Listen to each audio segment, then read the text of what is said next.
Hello students, आप लोग का एजुकेशन हब चैनल में हार्दिक स्वागत है। चलिए स्टार्ट करते हैं क्लास 10th का साइंस चैप्टर 9 से। आनुवांशिकता एवं जैव विकास, टॉपिक का नाम है आनुवांशिकता एवं जैव विकास। फर्स्ट ऑफ ऑल देखेंगे आनुवांशिकता के बारे में। आनुवांशिकता या वंशागति भी कह सकते हैं, विभिन्न लक्षणों का पूर्ण विश्वसनीयता के साथ वंशानुगत होना। विभिन्नता अवलिकविता के आधार पर देखेंगे तो यह जनक और संतति के लक्षणों को असमानता की व्यवस्था है। अब इसके दो टाइप्स होते हैं, शारीरिक कोशिका विभिन्नता और एक जनन कोशिका विभिन्नता। तो शारीरिक कोशिका विभिन्नता में यह शारीरिक कोशिका में आती है।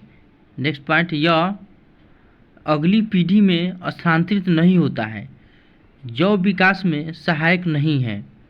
इन्हें उपार्जित भी कहा जा सकता है।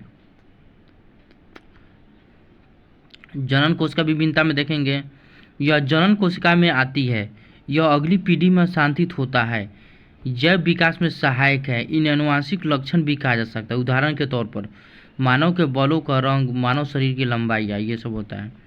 जनन के दौरान विभिन्नता का संचयन विभिन्नताएं दो तरह का होता है, एक अलैंगिक जनन होता है, एक लैंगिक जनन होता है। तो अलैंगिक जनन क्या होता है? विभिन्नता कम होगी, डीएनए प्रतिक्रिया के समय न्यून त्रुटियों के कारण उत्पन्न होती है। लैंगिक जनन में क्या होता है? विविधता अपेक्षाकृत अधिक होगी, क्रॉस संकरण के द्वारा, गुणसूत्र क्रोमोसोम के संयोजन के द्वारा।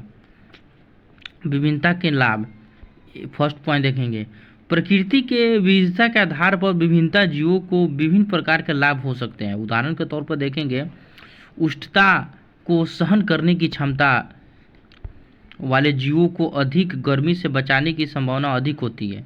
दूसरा पॉइंट देखेंगे, पर्यावरण कारकों द्वारा उत्तम परिवर्तन का चयन जैव विकास प्रक्रम का आधार बनाता है। आनुवांशिकता क्या है? जीव विज्ञान की वह शाखा जिसमें एक जीव के लक्षणों का उसकी संतति में वंशागत होने तथा उसे उत्पन्न विभिन्नताओं को अध्ययन किया जा सकता है। जनक जीवों से संतति में लक्षणों के संचरण को आनुवांशिकता कहते हैं। ग्रेगर जॉन मेंडल ने मटर के पौधे पर अपने प्रयोग किया तथा वंशागति के नियम प्रतिपादित किया। मेंडल के कार्यों के आधार पर उन्हें आनुवांशिकता का पिता भी कहा जा सकता है। मेंडल द्वारा मटर के पौधे का चयन। फर्स्ट पॉइंट देखेंगे, मटर एक वर्षीय पादप है, अर्थात इसका जीवन क्रम एक वर्षा में पूरा हो जाता है, इसलिए कम समय में मटर की अनेक पीढ़ियों का अध्ययन किया जाना संभव था। दूसरा पॉइंट देखें, मटर का फूल द्विलिंगी होता है, इसमें स्वपरागन के द्वारा समयुग्मज शुद्ध पादप का वंशावृत्त सरलता से प्राप्त किया जा सकता है। तीसरा पॉइंट देखेंगे, इसमें फूलों में विपुंसन विधि द्वारा कृत्रिम परागण आसानी से किया जा सकता है। चौथा पॉइंट देखेंगे, इसके पौधे में विभिन्न विपरीत लक्षणों के जोड़े पाए जाते हैं। मेंडल के वंशागति के नियम।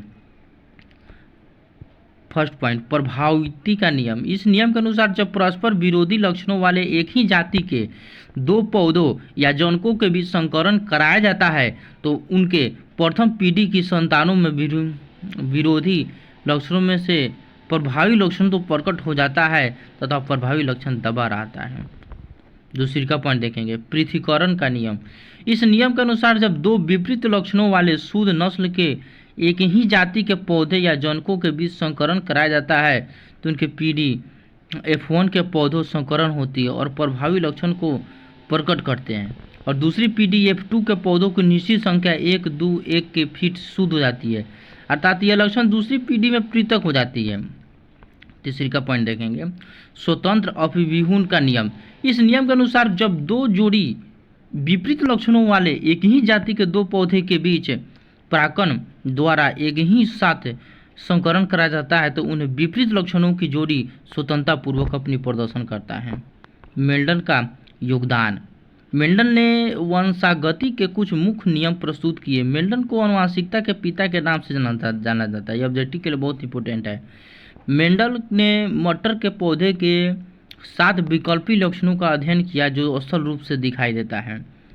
लक्षण के आधार पर, प्रभावी के आधार पर और प्रभावी के आधार पर। तो लक्षण: बीज का आकार गोल झुर्रीदार, बीज का रंग पीला हरा, फूल का रंग बैंगनी सफ़ेद, फली का आकार फूली हुई सिकुड़ी हुई, फूलों का रंग हरा पीला, पुष्प की गति कक्षीय ग्रस्त, पादप की ऊंचाई लंबा और बौना।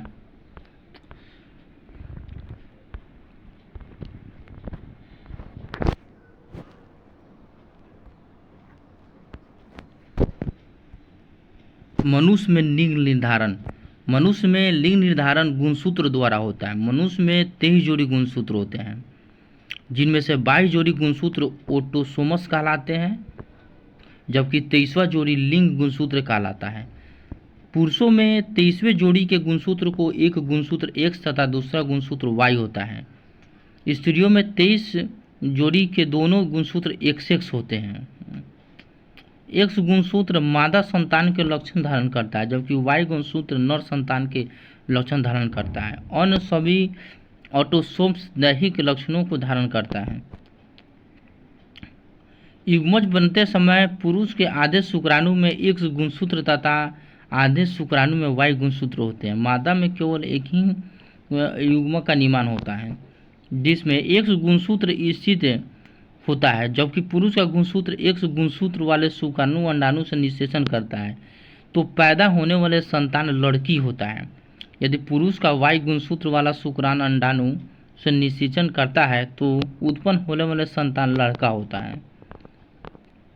उपार्जित लक्षण: वे लक्षण जिसमें कोई जीव अपने जीवन काल में अर्जित करता है उसे उपार्जित लक्षण कहते हैं।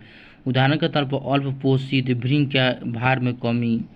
उपार्जित लक्षणों के गुण: ये लक्षण जीवों द्वारा अपने जीवन काल में प्राप्त किए जाते हैं। ये लक्षण जैव विकास में सहायक नहीं है। अनुवांशिकता का लक्षण: वे लक्षण जिसमें कोई जीव अपने जनक से प्राप्त करते हैं तो उसे अनुवांशिक लक्षण कहते हैं। उदाहरण के तौर पर मानव की आँखों व बालों के रंग। अनुवांशिक गुणों के गुण: यह लक्षण जीवों में वंशानुगत होते हैं।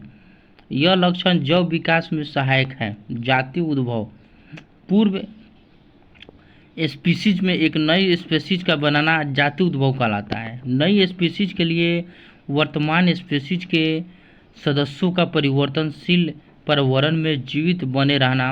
इन सदस्यों के नए पर्यावरण में जीवित रहने के लिए कुछ बाह्य लक्षणों में परिवर्तन करना पड़ता है। जाति उद्भव का कारण: अनुवांशिकता का विचलन। किसी एक समिष्टि की उत्तरोत्तर पीढ़ियों में सापेक्ष जीन्स की बराबरता में अचानक परिवर्तन का उत्पन्न होना अनुवांशिकता विचलन कहलाता है। भौगोलिक पृथक्करण: किसी जनसंख्या के बीच जिस प्रवाह को भौगोलिक आकृति जैसे पर्वत, नदियाँ, समुद्र इत्यादि रोकती है, जिसे एक ही स्पष्ट समष्टि के जीव पृथक हो जाते हैं, इसके कारण इनकी प्रकृति वर्ण भी विलग हो जाती है, तो इसे ही भौगोलिक पृथक्करण कहते हैं। प्राकृतिक वर्ण: चयन की वह प्रोसेस जिसमें जीव अपने पर्यावरण के प्रति बेहतर अनुकूलित होते हैं और अपने उत्तर जीवित को बनाए रखते हुए अधिक संतान उत्पन्न करते हैं। अनुवांशिकता विचलन का कारण: फर्स्ट ऑफ ऑल DNA में परिवर्तन, गुणसूत्र में परिवर्तन, विकास एवं वर्गीकरण। जीवधारी के भ्रूणीय परिवर्तन के समय उसके विकास क्रमों की पुनरावृत्ति होती है, अतः इसे पुनरावृत्ति का सिद्धांत कहते हैं। इस सिद्धांत का प्रतिपादन अर्नेस्ट हैकेल ने किया। इसके इच्छानुसार जीवधारी व्यक्ति वृद्ध में पूर्वजों के विकास इतिहास को दोहराता है। उदाहरण के लिए किसी स्तनधारी भ्रूण के परिवर्तन के समय भ्रूणावस्था वाले पहले मछली से, फिर उभयचर से तथा उसके बाद सरीसृप से मिलते हैं। समजात अंग: ऐसा अंग जो उत्पत्ति एवं मूल संरचना में समान होते हैं तथा जिनके कार्य भिन्न भिन्न होते हैं, समजात अंग कहते हैं। उदाहरण घोड़े की उग्रपात, चमगादड़ एवं पक्षी के पंख, मनुष्य के हाथ आदि ये समजात अंग कहलाते हैं। समरूप अंग: ऐसे अंग जिनकी उत्पत्ति तथा मूल रचना भिन्न भिन्न होती है किंतु कार्य समान होता है, समरूपी अंग कहते हैं। उदाहरण के तौर पर तितली के पंख एवं चमगादड़ के पंख आदि। जीवाश्म: जीवाश्म क्या है? प्राचीन काल के जीवों की अवशेष जो प्राचीन काल में पृथ्वी पर पाए जाते थे किंतु अब जीवित नहीं है, जीवाश्म कहलाता है। ये अवशेष प्राचीन समय में मृत जीवों के संपूर्ण अपूर्ण अंग या अन्य भाग के अवशेष या अन्य अंगों के ठोस वीटी सेल तथा चट्टानों पर बने चिन्हित होते हैं। फास्टिंग विधि से जीवाश्म में पाए जाने वाले किसी एक तत्व के विभिन्न समस्थानिकों को अनुपात के आधार पर जीवाश्म का समय निर्धारण किया जा सकता है। विकास के चरण विकास क्रमिक रूप से अन्य अन्य अनेक पीढ़ियों में होता है। अंग का विकास जटिल अंग का विकास डीएनए में मात्र एक परिवर्तन द्वारा संभव नहीं है, यह क्रमिक रूप से अनेक पीढ़ियों में होता है।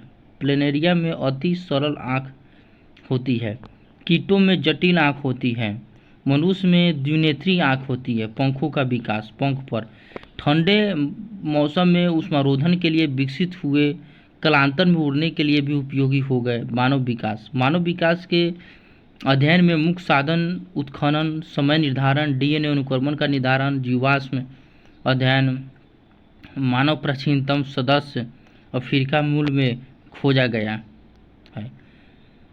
ये वीडियो क्लास 10 साइंस का है और टॉपिक का नाम था आनुवांशिकता एवं जैव विकास।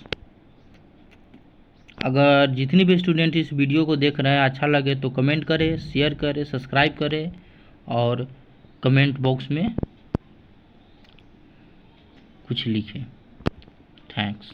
नेक्स्ट चैप्टर नेक्स्ट वीडियो में डालूंगा।